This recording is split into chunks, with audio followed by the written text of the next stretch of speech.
Welcome to our third video in a series on preparedness for American catastrophic scenarios.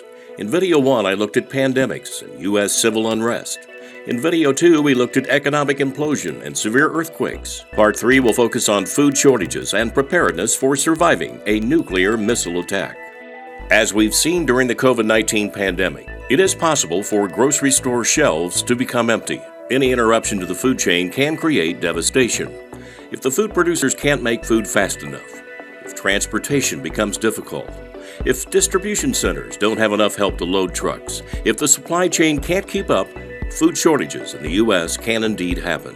What would happen if several major U.S. food producers suddenly shut their doors or couldn't get key supplies such as beef, corn, and grain? What if agricultural products couldn't be moved because of pandemics, crop disasters, a fallen economy, natural disasters, and the like?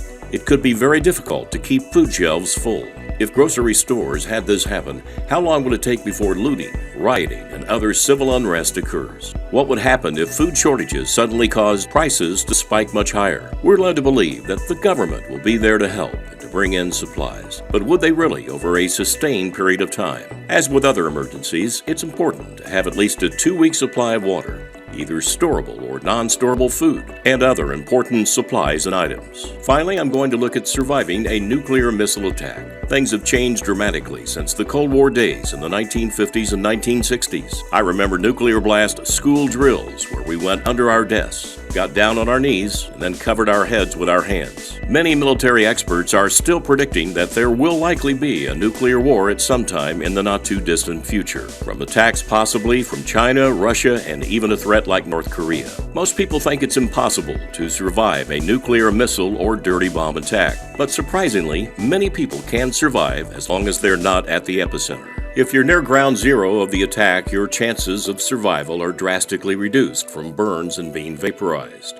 Then there is the following shockwave that can smash your house or hit you with debris. But if you're far enough away from ground zero, you and your family can survive if you find adequate shelter fast enough. The big cities will most likely be targeted by an enemy's missile attacks. Those who live in more rural areas, or who can have enough notice to escape away to rural areas, will have a better chance to survive. If you live near major military installations, you may not fare so well either, so know your surroundings. If you live in a bigger city and can't relocate quickly to less populated areas, identify places in cities where you can have a better chance to survive.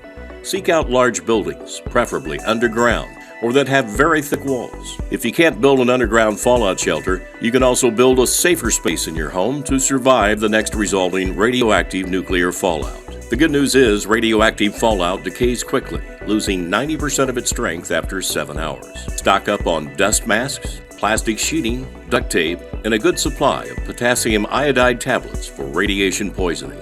An inexpensive homemade fallout shelter is possible in a basement or other interior room. Hang plastic sheeting to fully enclose a space that you'll slip into. It's very important to then thicken the room's exterior walls because wood and aluminum won't keep the fallout from penetrating in. Stack 6 feet high bricks, cinder blocks, or even sandbags to prevent fallout getting to you after entering through your exterior walls. Block any windows, air vents, or other openings as securely as you can.